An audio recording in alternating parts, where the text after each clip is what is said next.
વિદ્યાર્થી મિત્રો, વેપારી બેંકો જોયા પછી આપણે બેંકોનો બીજો પ્રકાર મધ્યસ્થ બેંક તે આવીએ છીએ. ખૂબ જ અગત્યનો મુદ્દો છે, સરળતાથી યાદ રહી જાય તેવો પણ છે. મધ્યસ્થ બેંક એટલે શું? તો એકદમ સાદી આપણી સરળ ભાષામાં કહેવું હોય ને તો બેંકોની બેંક એટલે મધ્યસ્થ બેંક.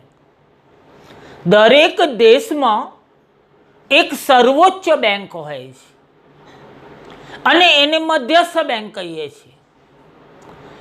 એટલે આપણે મધ્યસ્થ બેંક વિશે ઘણું બધું જોવું છે. એ પહેલાં તમે મુદ્દો બનાવી દો, મધ્યસ્થ બેંક. મધ્યસ્થ બેંક એવો તમે મુદ્દો બનાવી દો છો.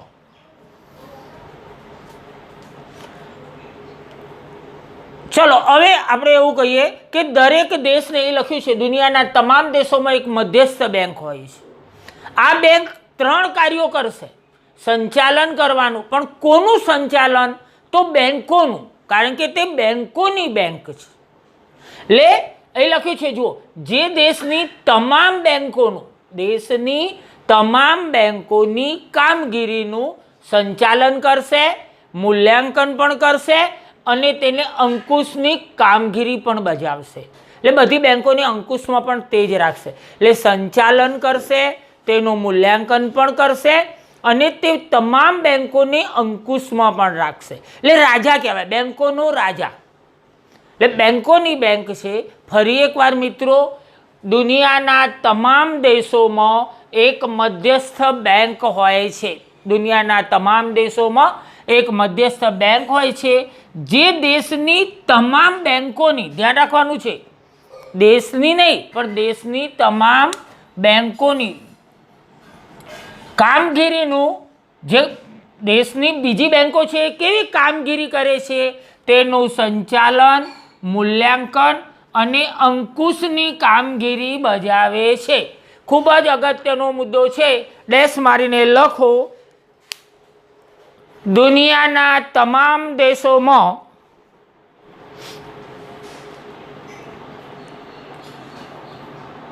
એક મધ્યસ્થ બેંક હોય છે. એક મધ્યસ્થ બેંક હોય છે, અલ્પવિરામ કરો, જે દેશની તમામ બેંકોની અંડરલાઈન કરો, દેશની નહીં પણ દેશની બેંકોની વાત કરી છે. દેશની તમામ બેંકોની કામગીરીનું, એ બેંકો કેવી કામગીરી કરે છે તેનું, બેંકોની કામગીરીનું સંચાલન, મૂલ્યાંકન અને અંકુશની કામગીરી બજાવે છે.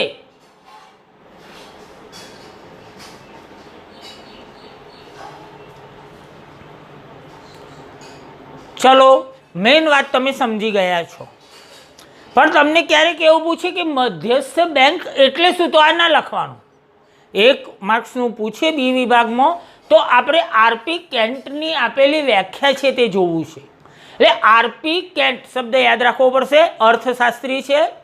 આરપી કેન્ટના શબ્દોમાં, એટલે આરપી કેન્ટ શું કહે છે? તો આરપી કેન્ટ કહે છે કે આ મધ્યસ્થ બેંક શું કરશે?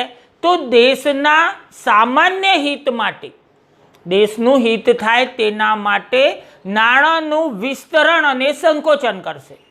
જ્યારે જરૂર પડે કે વધારે નાણાંની જરૂર છે તો વિસ્તરણ કરી આપશે અને સંકોચનની જરૂર હોય તો પાછા ખેંચી લેશે. હવે તમને એવું થાય કે એ કેવી રીતે કરે? તો મિત્રો, આગળ આપણે મધ્યસ્થ બેંકના કાર્યો શીખવાના છીએ ને, ત્યારે આપણે એ વાત શીખવાના છીએ કે 2 રૂપિયા કે તેથી વધુ ચલણી નોટો, 2 રૂપિયાની કે તેથી વધુ એટલે 10, 20, 100, 1000 એ બધી જ 2 રૂપિયા કે તેથી વધુ ચલણી નોટો છાપવાનું કામ મધ્યસ્થ બેંક કરે છે. હવે તમને એવો પ્રશ્ન થાય, તો 1 રૂપિયાની નોટ કોણ છાપે? અથવા તો પેલા ચલણી સિક્કાઓ, 1 રૂપિયાનો સિક્કો, 2 રૂપિયાનો, 5 રૂપિયાનો, 10 રૂપિયાનો, એ સિક્કાઓ કોણ છાપે? તો એને છાપવાનું કામ નાણાં ખાતું કરે છે. એ આગળ આપણે ભણવાનું આવશે, પણ તોય અત્યારે તમને ખબર પડી ગઈ કે 2 રૂપિયા કે તેથી વધુ ચલણી નોટો, વધુ કિંમતની ચલણી નોટો મધ્યસ્થ બેંક બહાર પાડે છે. એટલે બહાર પાડવાની સત્તા મધ્યસ્થ બેંકની હોય છે. એટલે આપણે અહીંયા ભારતમાં આરબીઆઈની. અને 1 રૂપિયાની નોટ કે ચલણી સિક્કાઓ બધા જ નાણાં ખાતું બહાર પાડે છે.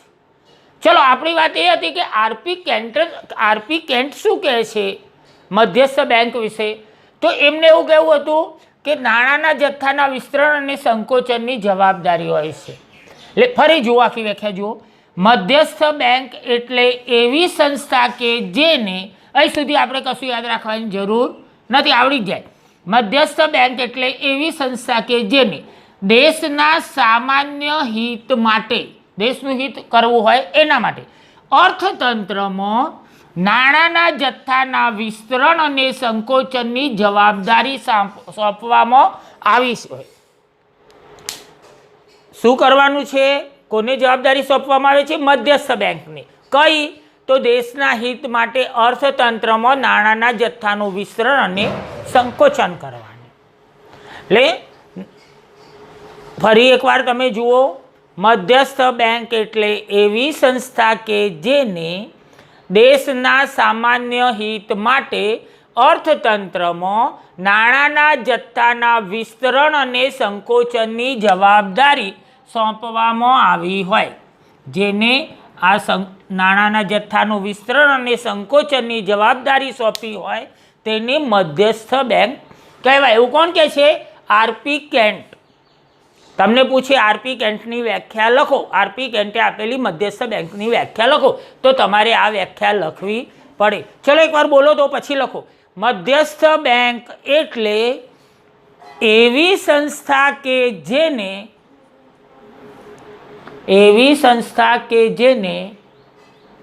દેશના સામાન્ય હિત માટે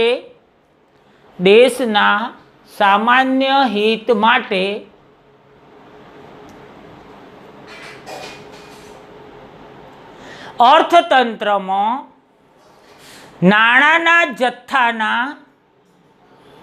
નાણાંના જથ્થાના વિસ્તરણ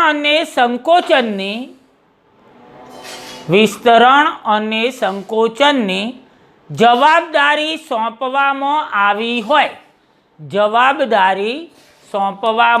આવી હોય. ચલો મિત્રો, તમે લખી પણ લીધું હશે.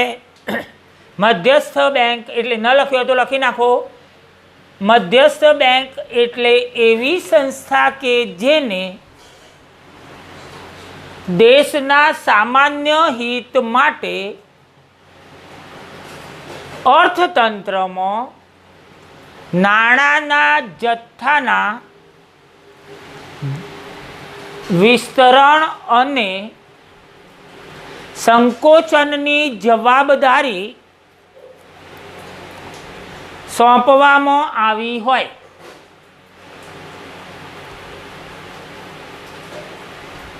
હવે જો તમે જે વ્યાખ્યા લખી એમાં હિત માટે અંડરલાઈન કરો અને શું જવાબદારી સોંપી છે તો વિસ્તરણ અને સંકોચનને અંડરલાઈન કરો. વિસ્તરણ અને સંકોચનને અંડરલાઈન કરો.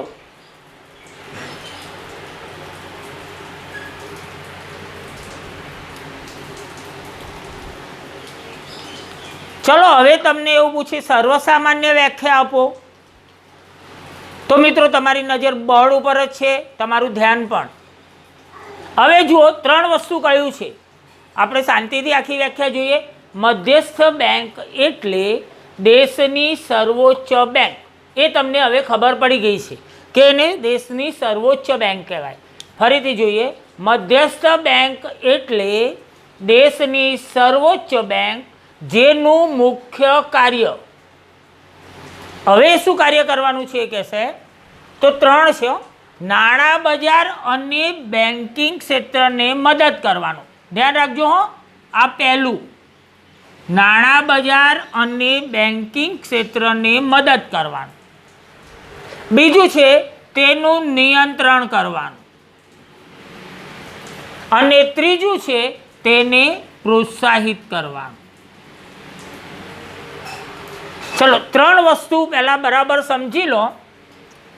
મધ્યસ્થ બેંક એટલે દેશની સર્વોચ્ચ બેંક જેનું મુખ્ય કાર્ય નાણાં બજાર અને બેન્કિંગ ક્ષેત્રને મદદ કરવાનું, તેનું નિયંત્રણ કરવાનું અને તેને પ્રોત્સાહન આપવાનું છે. એ તો ખરું જ, તથા દેશના આર્થિક હિત માટે નાણાકીય સ્થિરતા જાળવવાનું છે. નાણાકીય શું જાળવવાનું? સ્થિરતા. કેવી રીતે? તો ઉપર શીખ્યા છો. જરૂર પડે ત્યારે વિસ્તરણ કરી દેવાનું અને જરૂર પડે ત્યારે સંકોચનની જવાબદારી કોની? તો મધ્યસ્થ બેંકની. આપણે એ રીતે જોઈ ગયા છીએ. હજુ બરાબર તમે સમજી લો. સમજાશો તો તમારે ગોખવા નહીં બેસવું પડે. 1, 2, 3 વાર વાંચશો, તમને આવડી જશે. અને આવડેલું, જે સમજીને આવડેલું હશે એ કદી ભૂલાશે નહીં. મધ્યસ્થ બેંક એટલે દેશની સર્વોચ્ચ બેંક જેનું મુખ્ય કાર્ય નાણાં બજાર અને બેન્કિંગ ક્ષેત્રને મદદ કરવાનું. નાણાં બજાર અને બેન્કિંગ ક્ષેત્રને મદદ કરવાનું, તેનું નિયંત્રણ કરવાનું અને તેને પ્રોત્સાહન આપવાનું છે, તથા દેશના આર્થિક હિત માટે નાણાકીય સ્થિરતા જાળવવાનું છે. કઈ રીતે દેશમાં સ્થિરતા જાળવશે નાણાકીય? તો તમે સમજી ગયા છો કે જ્યારે નાણું વિસ્તરણ કરવા જેવું લાગે એટલે વિસ્તરણ કરશે અને નાણાંનું સંકોચન કરવા જેવું લાગે એટલે સંકોચન કરશે. ચલો તમે પેરેગ્રાફ કરો છો, અવતરણ ચિહ્ન કરી અને સર્વસામાન્ય વ્યાખ્યા લખો છો. લખો તો મધ્યસ્થ બેંક એટલે દેશની સર્વોચ્ચ બેંક, દેશની સર્વોચ્ચ બેંક જેનું મુખ્ય કાર્ય નાણાં, તમે 1 નંબરો ના આપતા, નાણાં બજાર અને બેન્કિંગ ક્ષેત્રને મદદ કરવાનું. અંડરલાઈન કરો તમારે કરવું હોય તો. નાણાં બજાર અને બેન્કિંગ ક્ષેત્રને મદદ કરવાનું, અલ્પવિરામ કરો, તેનું નિયંત્રણ કરવાનું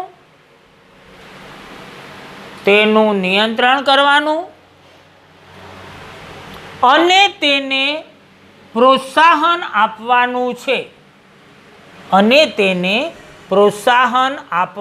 છે. તથા દેશના આર્થિક હિત માટે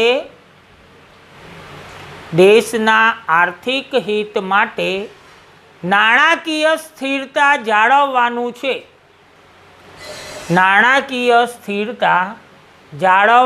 છે.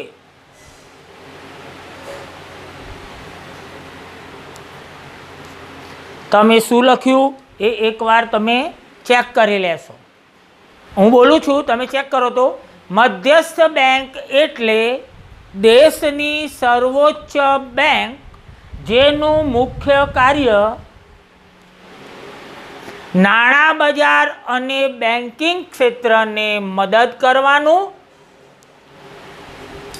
તેનું નિયંત્રણ કરવાનું અને તેને પ્રોત્સાહન આપવાનું છે, તથા દેશના આર્થિક હિત માટે નાણાકીય સ્થિરતા જાળવવાનું છે. વિદ્યાર્થી મિત્રો, થોડુંક શબ્દો એ રીતના વાપર્યા છે કે તમારે યાદ રાખવું પડશે, પણ પ્રશ્ન જેવો પૂછાય એવો જ જવાબ તમે લખવાના છો. ધારો કે એવો પ્રશ્ન પૂછાય કે મધ્યસ્થ બેંક એટલે શું, તેના કાર્યો સમજાવો, તો તમે આમાંથી કોઈ એક વ્યાખ્યા લખો તો પણ ચાલશે. તમને આરપી કેન્ટની આવડે તો એ અને સર્વસામાન્ય આવડે તો એ લખો, પણ બંને આવડતી હોય તો બહુ સમય નહીં થાય, તમારે બંને લખી દેવાની છે. હવે આપણે મધ્યસ્થ બેંક વિશે જોઈએ છીએ. આ તમારે ગમે તે લખી દેવાનું નથી, તમને પૂછાય તો લખવાનું છે.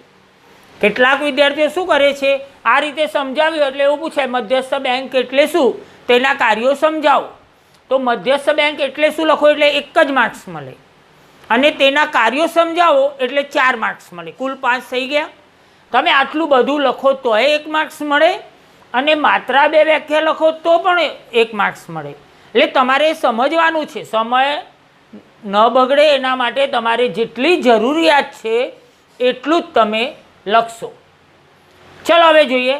અહીં આપણે કહ્યું હતું સ્થિરતા જાળવવાનું કામ કરે છે, દેશના આર્થિક હિત માટે નાણાકીય સ્થિરતા, એ જ વસ્તુ આપણે લખી છે. મધ્યસ્થ બેંક અર્થતંત્રમાં આર્થિક સ્થિરતાની જવાબદારી સ્વીકારે છે. એટલે તમને ક્યારેક એવું પૂછી નાખે કે કઈ જવાબદારી સ્વીકારે છે, તો સ્થિરતાની. કેવું પૂછશે? મધ્યસ્થ બેંક અર્થતંત્રમાં આર્થિક ખાલી જગ્યાની જવાબદારી સ્વીકારે છે, તો તમારે સ્થિરતા લખવું પડે. લખો તો ડેશ મારીને, મધ્યસ્થ બેંક અર્થતંત્રમાં આર્થિક સ્થિરતાની જવાબદારી સ્વીકારે છે.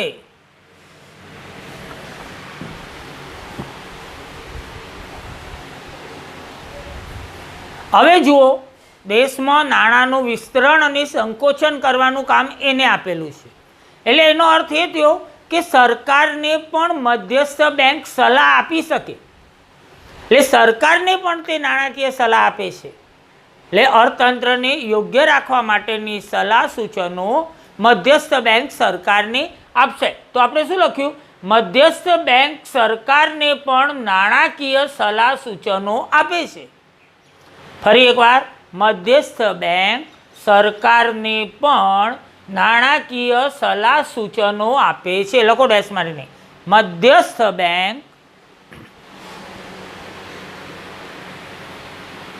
સરકારને પણ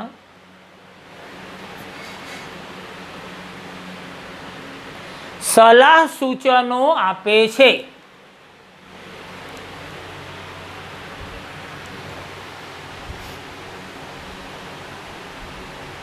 હવે મોસ્ટ મુદ્દાઓ પર જવાનું છે. ભારતની મધ્યસ્થ બેંક કઈ, એવું તમને પૂછાય. જીકેનો પ્રશ્ન છે. તમે સ્પર્ધાત્મક પરીક્ષાઓ આપતા હશો ત્યારે પણ આ જે વસ્તુ હવે આવ્યું છે એ બધું યાદ રાખવાનું થશે તમારે. તો ભારતની મધ્યસ્થ bank reserve bank of India છે, જેને ટૂંકમાં આરબીઆઈ કહેવાય છે. ફરી એકવાર, ભારતની મધ્યસ્થ bank reserve bank of India, ટૂંકમાં એને શું કહીએ છીએ? RBI, reserve bank of India. પડી ગઈ ખબર? રિઝર્વ બેંક ઓફ ઇન્ડિયાના નામે ઓળખાય છે. એટલે ભારતની જે મધ્યસ્થ બેંક છે એનું નામ છે રિઝર્વ બેંક ઓફ ઇન્ડિયા. કૌંસમાં તમારે આરબીઆઈ પણ લખવાનું છે, કેપિટલ અક્ષરો લખો. તો ભારતની મધ્યસ્થ બેંક, ભારતની મધ્યસ્થ bank reserve bank of India, underline કરો, રિઝર્વ બેંક ઓફ ઇન્ડિયા કૌંસમાં આરબીઆઈ, કેપિટલ અક્ષરો કરવાના છે. આર એટલે રિઝર્વ, બી એટલે બેંક અને આઈ એટલે India. Reserve bank of India ના નામે ઓળખાય છે.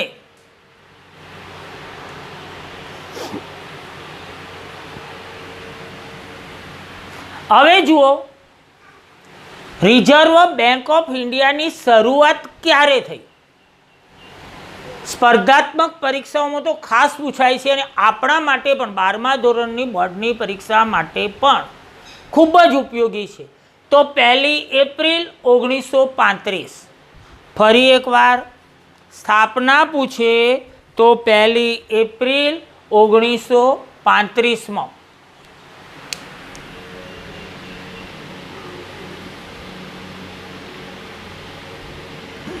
પણ શું પૂછે તો સ્થાપના, આરબીઆઈની સ્થાપના ક્યારે થઈ?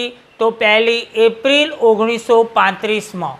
બરાબર હજુ યાદ રાખો, જ્યારે આરબીઆઈની સ્થાપના થઈ ત્યારે તે મધ્યસ્થ બેંક નહોતી, ખાનગી બેંક હતી. ફરી એકવાર 1 એપ્રિલ 1935 આરબીઆઈની સ્થાપના થઈ ત્યારે તે 5 કરોડ ખાનગી મૂડીરોકાણથી શરૂ થઈ હતી. 5 કરોડ રૂપિયા, 5 કરોડના ખાનગી મૂડીરોકાણથી.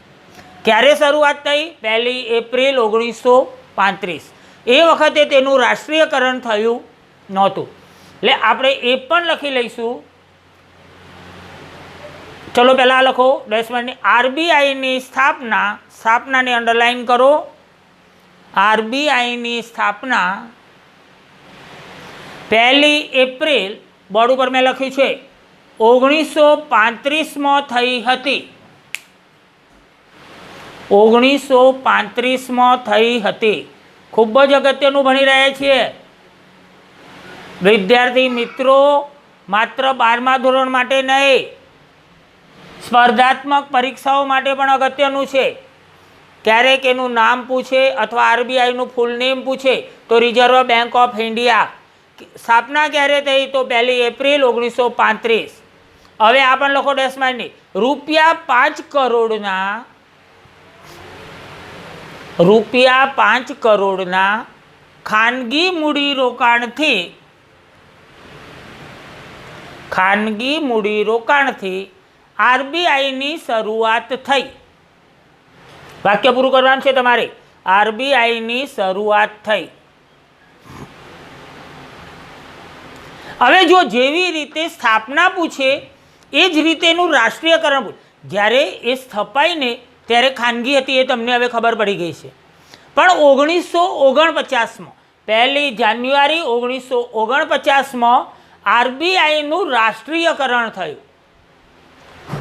ફરી એકવાર આરબીઆઈનું રાષ્ટ્રીયકરણ 1 જાન્યુઆરી 1949 કરવામાં આવ્યું. તમને એવું પૂછે કે શોર્ટ નોટ લખો આરબીઆઈ અથવા તો મધ્યસ્થ બેંક, તો આ બધું તમારે લખવું પડે. એટલે આપણે એવું કહીએ છીએ સ્થાપના તો 1 એપ્રિલ 1935 અને રાષ્ટ્રીયકરણ તો 1 જાન્યુઆરી 1949. લખો ડેશ મારીને આરબીઆઈનું રાષ્ટ્રીયકરણ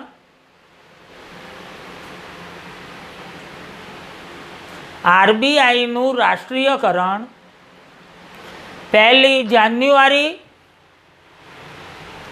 1949 કરવામાં આવ્યું.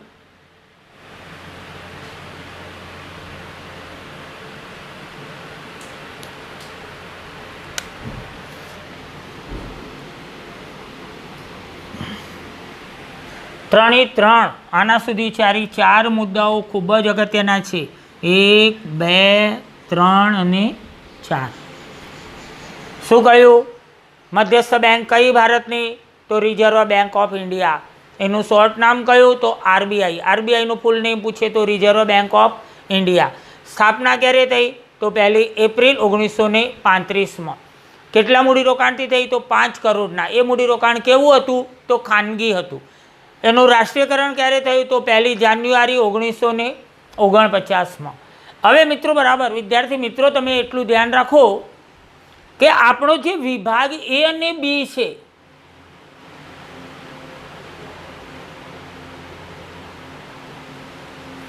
ચાર પાઠ પૂરા થાય ને આ ચોથું ચેપ્ટર ચાલે છે આપણું, એટલે આપણે ઓનલાઈન ટેસ્ટ લેવાના છે. તમને અમે અહીંથી સેન્ડ કરીશું. તમારે માત્ર 1 મિનિટમાં એક જવાબ આપી દેવાનો છે.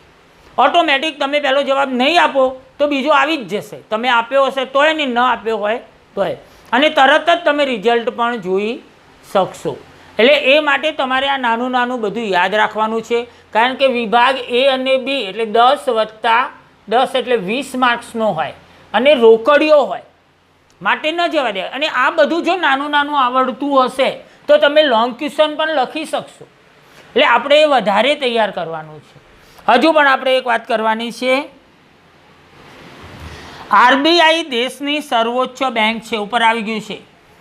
આરબીઆઈ દેશની કેવી બેંક છે? સર્વોચ્ચ બેંક, જે સમગ્ર બેન્કિંગ ક્ષેત્રની કામગીરી પર ધ્યાન રાખે છે. યાદ રાખજો, આરબીઆઈ દેશની સર્વોચ્ચ બેંક છે જે દેશની તમામ બેંકોના ક્ષેત્રની કામગીરી પર ધ્યાન રાખે છે, તેનું નિયંત્રણ કરે છે અને સાથે સાથે ભારતની નાણાકીય નીતિ પણ ઘડે છે. ભારતની નાણાકીય નીતિ કોણ ઘડશે? તો આરબીઆઈ, મધ્યસ્થ બેંક. ખબર પડી ગઈ હશે. 3 બાબતો કીધી છે. ફરીથી જુઓ, સમગ્ર બેન્કિંગ ક્ષેત્રની કામગીરી પર ધ્યાન. બધી જ બેન્કો, દેશની તમામ બેન્કો જે છે રાષ્ટ્રીયકૃત, એ તમામ બેન્કોની કામગીરી પર ધ્યાન રાખશે, તેનું નિયંત્રણ કરે છે અને સાથે સાથે ભારતની નાણાકીય નીતિ ઘડે છે. યાદ કરો, શાક સર્જનનું કાર્ય મેં તમને જ્યારે શીખવાડ્યું વેપારી બેન્કોનું, કે શાક સર્જનનું કાર્ય, મેં એક કોઠો દોર્યો હતો જો તમને યાદ આવે તો, અને અનામતનું પ્રમાણ લખ્યું હતું 20%. યાદ આવે છે તમને? 1000 થાપણ મૂકી હતી, 20% અનામત રાખવાના, એટલે આપણે 200 રૂપિયા અનામત કર્યા હતા અને ધિરાણ 800 રૂપિયાનું કરી શકે તેવું કહ્યું હતું. તો આજે અનામતનું પ્રમાણ, રોકડ અનામતનું પ્રમાણ કોણ રાખે? CRR. કોણ નક્કી કરે? તો મધ્યસ્થ બેંક નક્કી કરશે. એ જે તે બેંક નક્કી કરી શકતી નથી, મધ્યસ્થ બેંક કહેશે કે CRR આટલું રાખવાનું છે. એટલે ફરી હજુ એકવાર જોઈ લો, આરબીઆઈ દેશની સર્વોચ્ચ બેંક છે જે સમગ્ર બેન્કિંગ ક્ષેત્રની કામગીરી પર ધ્યાન રાખે છે, તેનું નિયંત્રણ કરે છે અને સાથે સાથે ભારતની નાણાકીય નીતિ ઘડે છે. ચલો ડેશ મારીને લખો તો, આરબીઆઈ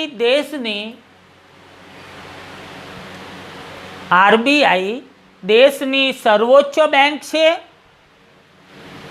જે સમગ્ર બેન્કિંગ ક્ષેત્રની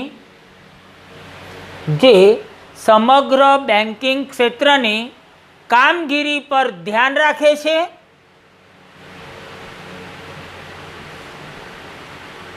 તેનું નિયંત્રણ કરે છે અને સાથે સાથે ભારતની નાણાકીય નીતિ ઘડે છે. એટલે દેશની ભારતની નાણાકીય નીતિ ઘડે છે. મિત્રો, કેટલાક વિદ્યાર્થીઓ જ્યારે વાત કરવામાં આવે છે છેલ્લે 2 મિનિટ એટલે જોતા નથી અને પછી ટેસ્ટ આપવાનો હોય તો ઘરે બેસીને રાહ જોઈ રહે છે, મને ટેસ્ટ ના આવ્યો. હજુ પણ હું તમને કહું છું, જ્યારે પણ ટેસ્ટ હોય ત્યારે તમે મને નોંધાવશો મેસેજ દ્વારા. કેવી રીતે નોંધાવશો? તો મને વોટ્સઅપ પર તમારું નામ, તમે કઈ સ્કૂલના છો એ જણાવશો અને નીચે લખો કે મારે ટેસ્ટ આપવાનો છે. તો એક્ઝેક્ટ સમયે જે મેં નક્કી કર્યું હશે એ સમયે તમારા વોટ્સઅપ પર ટેસ્ટ આવી જ જશે. બીજું, કેટલાક મિત્રો જ્યારે સેન્ડ કરે છે ત્યારે પાના નંબર અવારનવાર હોય, પહેલું 3 નંબરનું આવે, પછી 6 નંબરનું આવે, પછી 1 નંબરનું. હું એવો ટેસ્ટ જોઈ આપવાનો નથી. ક્રમમાં જ આવવા જોઈએ અને તમામ પાના ઊભા આવવા જોઈએ, આડા નહીં. એક પાનું ઊભું હોય, એક આડું હોય તો પછી એ જોવામાં નહીં જ આવે. એટલે એ રીતે. અને જ્યારે સમય પૂરો થાય ત્યારે 10 જ મિનિટની અંદર તમારા એ તમામ ટેસ્ટના કાગળો મારા સુધી પહોંચી જવા જોઈએ વોટ્સઅપમાં. તમે 2 કલાક પછી મોકલાવો તો એ ટેસ્ટ નહીં જોઈ આપવામાં આવે, એ સમય જળવાતો નથી. બીજું, કેટલાક મિત્રો 2 કલાક પછી માગણી કરે, સાહેબ મારે કેટલા માર્ક્સ આવ્યા. હવે ધારો કે 200 વિદ્યાર્થીઓએ ટેસ્ટ મોકલાવ્યો હોય તો મારે જોવા માટે ઓછામાં ઓછા 2 દિવસ તો જોઈએ જ. એટલે હું એ પણ તમને મોકલી દઉં છું અને જ્યારે મેં સમય મોકલ્યો હોય એ સમય મુજબ તમને માર્ક્સ મળી જ જાય છે. તમને સૂચનો જોઈતા હોય તો માર્ક્સ મળે, અને એમાં જો ઓછા માર્ક્સ આવ્યા હોય અથવા તો તમારે પૂછપરછ કરવી હોય તો તમે મને ફોન કરીને માર્ક્સ મળે કે તરત જ મને ફોન કરી શકો છો. એટલે એ રીતે તમે ટેસ્ટ આપો. જો તમને PDF ફાઇલ બનાવતો આવડતી હોય તો તમારો ટેસ્ટ PDF ફાઇલમાં મોકલાવો, જેથી મને જોવામાં સરળતા રહે. સરસ તૈયારી કરો છો. હવે નેક્સ્ટ વિડીયોમાં આપણે મધ્યસ્થ બેંક વિશે આગળ જોઈશું. ત્યાં સુધી તમે તૈયાર કરો.